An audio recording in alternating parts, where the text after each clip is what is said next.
誰能想到，在太行山深處竟藏着一座鄉村紫禁城？這裡沒有皇城相府那麼熱鬧，卻有着中國鄉村第一城的霸氣。它就是距離皇城相府僅300米遠的郭峪古堡。這座古堡的佔地面積將近18萬平方米，擁有80多座古建築，2000多間房屋，裡面的磚雕、木雕、石雕隨處可見。古堡的防禦工事更加厲害，有像蜂窩一樣的城牆，古堡的暗道四通八達，還有一座高達33米的御樓，串聯起了一個堅不可摧的防禦體系。那今天就跟隨我的鏡頭，解鎖這座被時光遺忘的古堡，讀懂它藏在一磚一瓦裡的智慧、滄桑與煙火，揭開它比皇城相府更悠久的傳奇過往。郭峪古堡是建於唐代初年，到現在已經有1000多年歷史了。它是由村裡的郭氏家族所建，所以就稱為郭峪村。現在我們是來到城牆的內部，在這裡可以看到3層窑洞整齊排列，這就是郭峪古堡最有特色的蜂窩城牆了。這一間間就是鑲嵌在城牆裡的窑洞，一共是有628間。從這裡望過去，密密麻麻，如同蜂窩一般，這就是它蜂窩古堡群名字的由來了。在明朝末年，當時的社會非常動盪，經常有土匪和叛軍來到這裡殺燒搶掠。為了更好地抵禦外敵村民們就想出了在內城牆上建窑洞的方法。在緊急情況下，他們就能快速趕到城牆上，進入戰鬥狀態。那麼這些窑洞除了有防禦的功能以外它也是村民們日常起居生活的住所，堪稱古人建築智慧的典範。可以看到城牆上疊垛林立，城疊有450個，敵樓13座。東南城還開設有高低水門2個，城牆上甚至還設置了鐵炮數十門，處處都是彰顯着它的防禦實力。現在登上城牆，你看，這就是一間間藏兵洞了。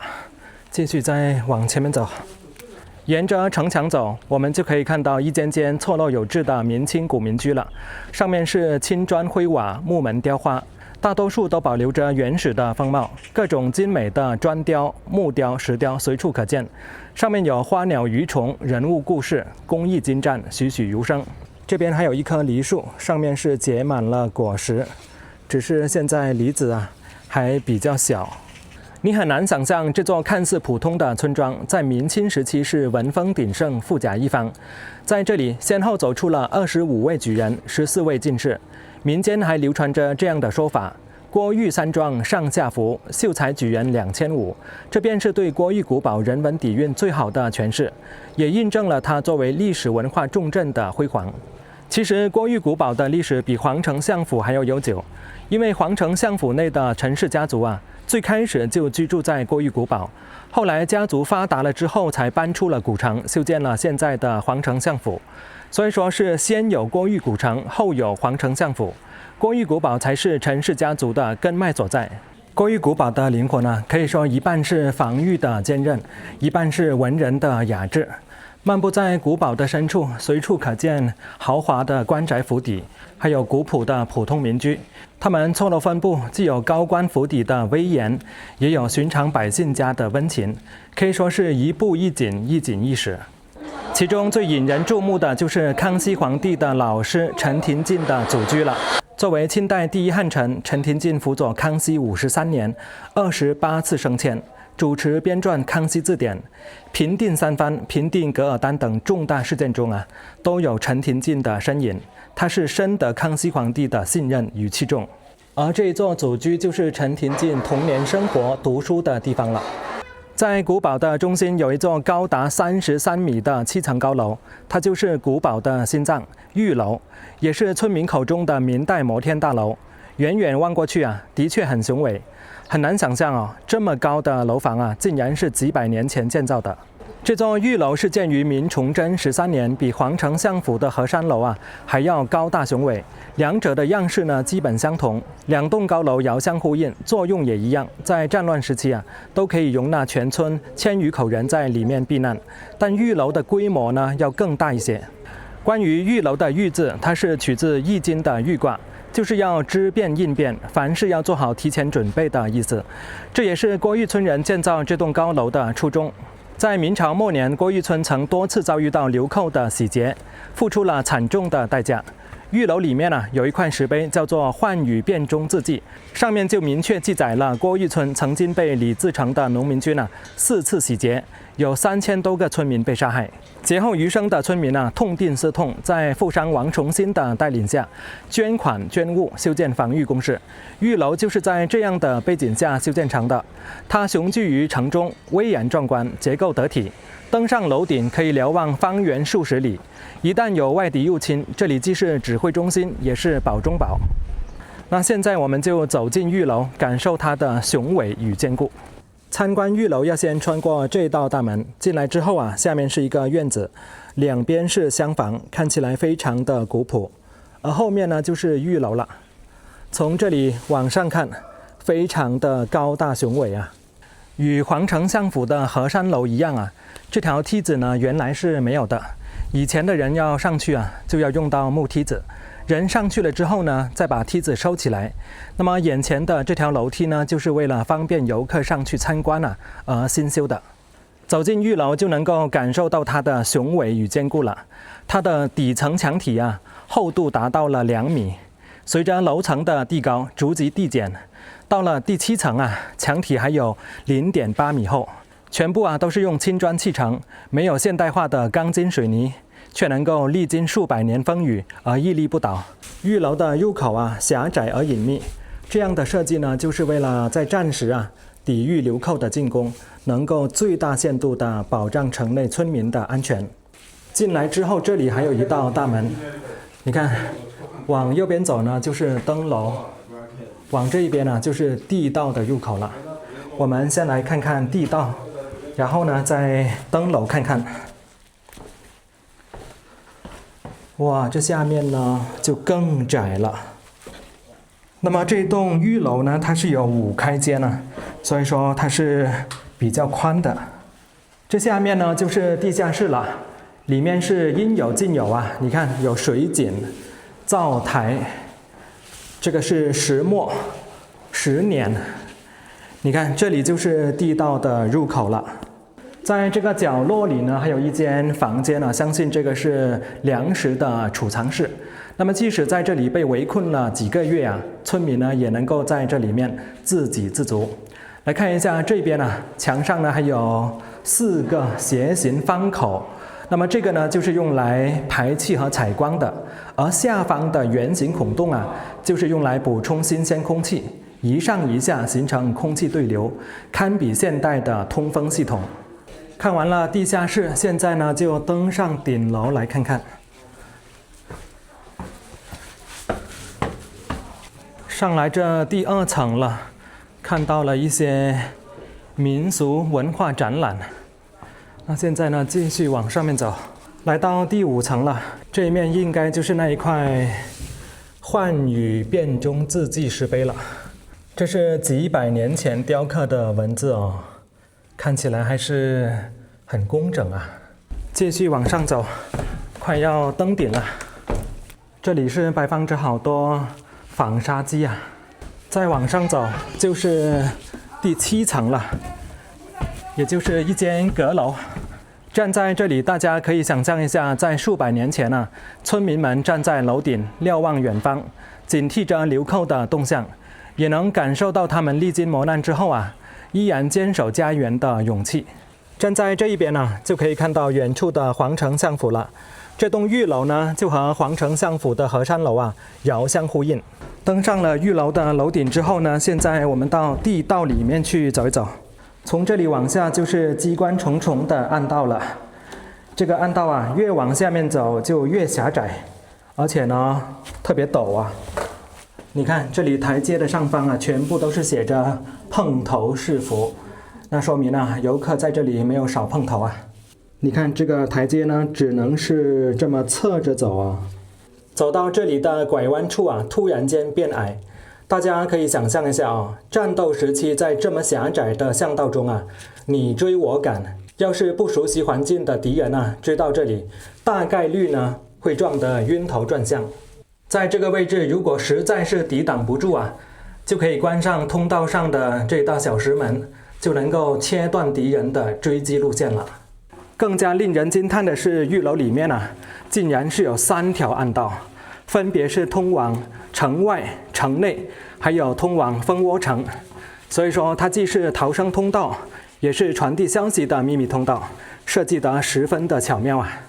走在這裡面啊，氣溫呢起碼低了5度啊，非常的涼快，感覺是走了好幾分鐘啊，才看到出口。郭峪古堡的動人之處啊，不在於它的歷史與智慧，更在於它歷經數百年，依然保留着最純粹的煙火氣。不同於其他商業化嚴重的古鎮，這裡沒有琳琅滿目的商鋪，沒有喧囂的叫賣聲，只有村民們平靜而悠閒的生活。時光仿佛在這裡慢了下來，每一處角落都透露着歲月的溫柔。除此之外，古堡的街巷裡啊，還有一個特別的設計。大家看這裡的牆壁，拐角處啊是抹平的，沒有尖銳的牆角，這個叫做拐彎抹角。在這些比較狹窄的胡同裡啊，大多都會這樣設計。很多人不知道其中的深意，其實這裡面呢是藏着郭峪人處世的哲學。這樣做的目的就是為了方便婚喪嫁娶時抬轎子、抬棺材，或者是拉着貨物的小驢車啊，能夠在狹窄的胡同裡自由穿行，同時也增加了公共區域的面積，方便行人往來。就人過的時候，它不會磕到碰到啊。对对，你要是要出來的話，不是要出來這麼多了？出來這麼多就礙事了。對，大爺您高壽了？我多大了？啊。你看我有多大了？我看您可能有80了。93了。93了，哇！我看您身體還非常的健朗哦。身體還要照顧了。啊，就是行動各方面呢都是沒有問題，說話呢也是很清楚。啊，腿有點費勁，對吧？哦。那您要多加保重啊！好，謝謝您了啊！謝謝，再見啊！這種拐彎抹角的設計也蘊含着上不讓天，下不讓地，中間讓的是一團和氣的處世之道，充分體現了郭峪鄰里之間的公德之心和禮讓之風。漫步在這樣的街巷裡，不僅能夠感受到歷史的厚重，更能體會到古人的溫情與通透。這些小小的細節，讓這座冰冷的古堡多了幾分人情味，也讓郭峪的文化更加鮮活立體。原來在巷道的深處啊，還隱藏着幾座官宅呢。你看，這是恩進士，這裡呢是大門緊鎖，估計裡面啊還沒有完全修復。來看他們的照壁啊，非常的精美，上面呢是有很多磚雕啊。很可惜，門前的2座抱鼓石啊，上面的獅子呢都是被敲掉了。這邊也是啊，頭部呢都沒有了，但是這個鼓呢還是保存完好。走在這青石板鋪就的大街小巷中啊，除了恢宏的院落和古老的民居以外呢，還有2處細節，藏着郭峪人的人文智慧，值得我們細細的去品味一下。大家有沒有發現，在古堡的中心位置，人員密集的地方啊，有一個特別的亭子，它叫做生民亭。在很多古城裡啊，都有生民亭，但郭峪村的生民亭呢，有着更深厚的意義。這是明清2代用於張貼榜文、聲明教化而建的亭子，最早啊可以追溯到明朝洪武5年2月，當時朱元璋下令，全國各地各鄉里都要設立生民亭，並且要在當地啊選出一位德高望重的人掌管生民亭的事務。這座生民亭就是郭峪村的公告欄和道德講堂，鄉鎮村裡的一些重要決定啊都會在這裡公布。村裡的好人好事都會在這裡得到宣揚，成為大家學習的榜樣。然而惡人惡事也會在這裡進行公示，警示世人。這些事都要明榜於庭上，使人心生敬畏，不敢為惡。不得不說，大明的開國皇帝朱元璋這個決定還是十分的英明。而郭峪村的生民亭也一直堅守着這樣的功能，成為古堡人文底蘊的重要組成部分。在古堡內還有一座湯地廟，這是村民祈福祭祀的地方，也是古堡內保存最完好的廟宇之一，更是郭峪人精神信仰的寄托。這座廟宇是建於元代的至正年間，考慮到廟宇對村子是有護佑作用，所以他們特意將廟址選在了村西南的坡上，這裡是整個村落的制高點。在寺廟裡面呢，獅子就很常見了，一般呢都是用石頭雕刻的，但這裡的獅子呢，他們竟然是用鐵鑄造的啊！因為山西晉城就是歷史上著名的鑄鐵之鄉，包括現在也是啊。不過鑄鐵呢，它就有一個毛病，比較容易生鏽。你看這裡呢都開裂了，包括上面的香爐都是用鐵鑄造的。在湯帝廟裡面呢，是有一座9開間的大殿，氣勢恢宏，莊重肅穆。而在大殿的對面呢，有着一座飛檐翹角的元代戲台，這在中國實屬罕見。每逢節假日呢，村民就會在這裡舉行祭祀活動，唱大戲，拜神靈，熱鬧非凡。延續着古老的民俗傳統，也讓這座古堡多了幾分煙火溫情。我們常說九五至尊，一般來講只有皇宮才可以建9開間的大殿。那麼這裡的9開間呢，就要有所講究了。從外面往這邊看像是9開間，但是其實這裡面呢是3大開間。